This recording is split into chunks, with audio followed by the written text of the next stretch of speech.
Coupure de courant. L'eau du robinet a une odeur étrange. Le loyer vient encore d'augmenter. Et si votre ville était discrètement en train de s'effondrer en 2025? Partout aux États-Unis, des familles se réveillent face à un effondrement du quotidien. Plus de collecte des ordures, routes impraticables, rues inondées et climatisation en panne malgré une chaleur accablante.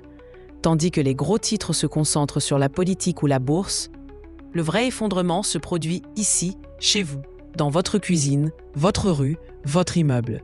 Est-ce que votre ville est la prochaine? Ce ne sont pas de prédictions futuristes. C'est la réalité de nombreuses familles aujourd'hui. Restez bien jusqu'au bout. Vous pourriez reconnaître votre propre code postal. Numéro 1. Birmingham, Alabama. Et si le sol sous vos pieds explosait? Birmingham connaît plus d'explosions de conduites souterraines que toute autre ville américaine. En 2025, ces ruptures détruisent routes et maisons. En mai, East Lake a été inondé en quelques minutes. La pression d'eau est instable. Les locataires pauvres sont expulsés car les assurances des propriétaires sont annulées. Certains vivent en voiture ou en motel. La collecte des déchets échoue. Les routes sont impraticables après les orages. Les moustiques sont si nombreux que les autorités alertent sur les risques de virus. 12% des foyers n'ont pas de climatisation. Les centres de rafraîchissement sont débordés. Birmingham n'est pas en voie d'effondrement, elle est déjà en numéro 2. Détroit, Michigan. Et si votre fournisseur d'électricité vous coupait tout en plein hiver? En 2025, 150 000 foyers à Détroit se sont retrouvés sans lumière, sans chauffage, sans avertissement. DTE Énergie coupe l'électricité pour factures impayées, même en plein gel. À Osborne et Brightmoor, des blocs entiers sont dans le noir. Les familles se réchauffent avec des bougies, des batteries de voitures ou des fours allumés. Les aides d'urgence sont dépassées. Les églises distribuent du bois de chauffage. Les infrastructures tombent aussi. Un incendie de transformateur a privé 40 000 personnes d'électricité pendant 4 jours. L'eau est polluée par d'anciennes canalisations au plomb. Les routes s'effondrent.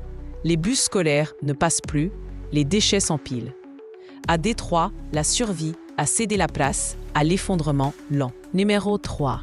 Houston, Texas. Et si l'orage qui détruit votre maison n'avait même pas de nom? À Houston, les inondations sont devenues hebdomadaires. Les habitants dorment avec des sacs de sable prêts. Il a fait plus de 42 degrés C pendant 42 jours consécutifs cet été. Plus de 100 000 foyers n'ont pas de climatisation centrale. Des enfants ont été hospitalisés pour coups de chaleur. Les sols argileux font craquer les fondations et les réparations coûtent jusqu'à 30 000 $, non couvertes par l'assurance. L'urbanisation massive a supprimé les zones d'absorption naturelle. Les pannes de courant, les échecs du drainage, les retards de ramassage des déchets sont constants. En janvier, 60 000 foyers ont été privés d'eau suite à un gel. Houston ne s'effondre pas. Elle est déjà en train de sombrer. Numéro 4. Miami Beach, Floride. Et si le paradis s'effondrait? Non pas avec fracas, mais en silence. Miami Beach s'écroule de l'intérieur. L'eau salée s'infiltre dans les fondations, fait craquer les carreaux, fait gondoler les planchers. Les maisons trop basses sont jugées irrécupérables et rasées. Des générations d'histoires familiales finissent derrière des grillages. Les inondations par grand soleil bloquent les routes, détruisent les réserves alimentaires des magasins. L'assurance habitation a augmenté de 34% en 8 mois. Plusieurs assureurs quittent la région.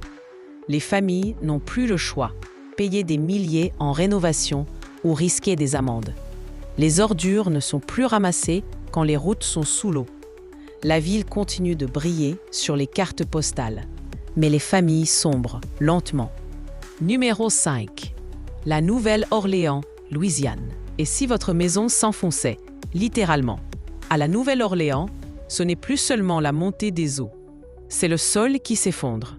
Le phénomène de subsidence, fissures murs, planchers et tuyauteries. Certaines rues sont inondées, même sans pluie.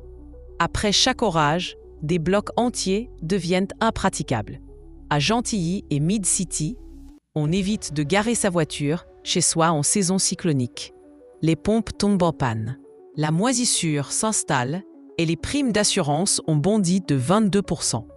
Les magasins ferment dans les zones basses. Les enfants développent de l'asthme. Ici, la ville s'effondre lentement, centimètre par centimètre. Numéro 6, Youngstown, Ohio. Comment espérer quand la maison voisine n'a plus de toit et est vide depuis 2008? À Youngstown, le temps semble figé. La nature reprend ses droits. Plus de 1700 maisons abandonnées subsistent, parfois toujours reliées au réseau. Les canalisations explosent, inondant les habitations voisines. La collecte des déchets ignore les rues où vivent trop peu de familles. Lampadaires hors service, nids de poules béants. Pression d'eau faible. De nombreux habitants utilisent exclusivement de l'eau en bouteille. L'économie locale est à l'arrêt. Les petits commerces ferment. Même partir est devenu un luxe que peu peuvent se permettre. La dégradation est autant mentale que matérielle. Numéro 7. Gary, Indiana. Et si même l'éclairage public cessait de fonctionner? À Gary, certains quartiers sont plongés dans le noir total chaque nuit. Les lampadaires sont hors service depuis des années, alimentant les vols et cambriolages. Les camions de déchets, vieux de plusieurs décennies, tombent en panne. Les ordures s'accumulent. Dans les quartiers de Glen Park et Westside, des enfants jouent près de maisons abandonnées et des chiens errants circulent. L'eau est instable. Pannes fréquentes, couleurs étranges, tuyaux éclatés. La valeur des biens a chuté de 40% depuis 2019. Les écoles ferment. Les enfants doivent parcourir plus de 20 minutes pour en trouver une ouverte. Décharges sauvages, moisissures, services municipaux absents et aucun plan de redressement est sérieux. Les familles perdent espoir. Numéro 8. Atlantic City, New Jersey. Que se passe-t-il quand une ville fondée sur la chance finit par tout perdre?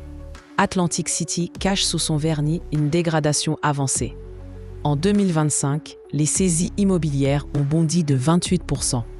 Des quartiers entiers deviennent des villes fantômes, avec des maisons barricadées et des porches effondrés. Un prêt immobilier sur 4 est noyé. Les investisseurs, attirés par des biens bon marché dans les années 2020, abandonnent en plein chantier. La collecte des déchets est irrégulière, les rats prolifèrent et les pannes électriques touchent même les écoles. Les revenus des casinos chutent. Les projets de relance sont au pied mort. Les travailleurs de l'hôtellerie se retrouvent au chômage ou dépendent des banques alimentaires. Les valeurs immobilières ont baissé de 14% dans certaines zones. Et les familles restantes sont piégées. Numéro 9. Dayton, Ohio.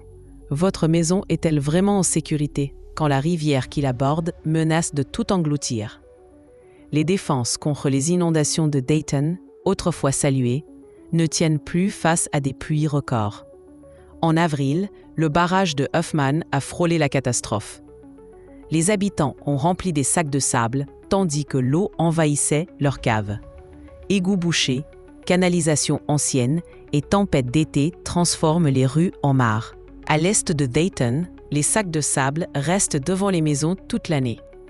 Les primes d'assurance ont grimpé de 17% en 6 mois, excluant les familles à faible revenu.